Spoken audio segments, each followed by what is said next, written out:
మిరియాల రసం తయారు చేసుకుందాం. మిరియాల రసానికి మిరియాల పొడి, పసుపు, టమాటో, ఆయిల్, కొత్తిమీర, కరివేపాకు, ధనియాలు, ఆవాలు, జీలకర్ర, ఆవాలు, ఎండుమిర్చి, మనకు తగినన్ని నీళ్ళు,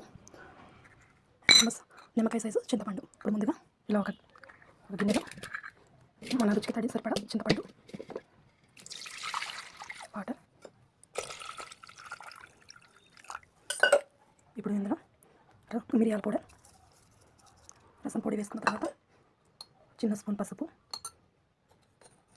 హాఫ్ స్పూన్ దాకా సాల్ట్. స్టవ్ ఆన్ చేసుకుందాం. కొద్దిగా మంట తగ్గించుకోవాలి. ఇప్పుడు ఇలా కొంచెం మంట తగ్గించుకొని ఈ రసాన్ని పౌడర్ స్టవ్ మీద పెట్టుకొని సిమ్లో పెట్టుకున్నాం కదా, బాగా మరిగించుకోవాలి. ఇలా మరిగించుకోవాలి. ఇలా బాగా తెల్లాలి. 5 నిమిషాల పాటు ఇలానే ఉంచుతాం. తెరులుతుంటేనే మంచి స్మెల్ వస్తుంది. మీకు ఈ రసం పౌడర్ కావాలంటే నేను ఆల్రెడీ అప్లోడ్ చేశాను, ఒకసారి చెక్ చేయండి. ఇలా మరిగిన తర్వాత స్టవ్ ఆఫ్ చేసుకుందాం. దించి వడకడదాం. ఇలా రసాన్ని నేను వడకట్టుకున్నాను. ఇప్పుడు స్టవ్ ఆన్ చేసుకుందాం.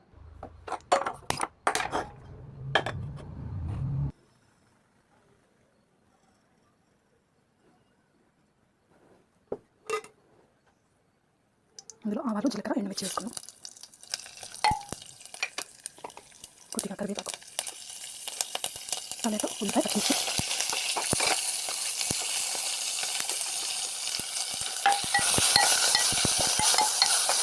ఇందులో సాల్ట్, హాఫ్ స్పూన్ పసుపు.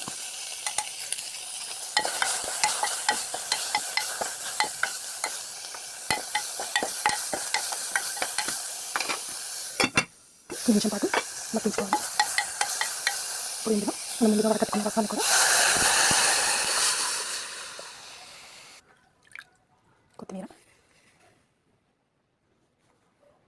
దీన్ని ఒక పొంగు వచ్చే వరకు మరిగించుకోవాలి. ఇలా తిరుగుతున్నప్పుడు ఇప్పుడు ఒకసారి సాల్ట్ చెక్ చేసుకుందాం.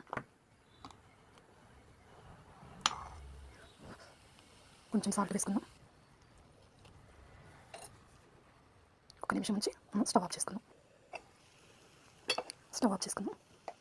మనకి మిరియాల రసం రెడీ. జ్వరం వచ్చిన పిల్లలకి జలుబు చేసిన ఈ మిరియాల రసం వేసి పెడితే జలుబు తొందరగా తగ్గుతాయి. ఒకసారి ట్రై చేసి చూడండి.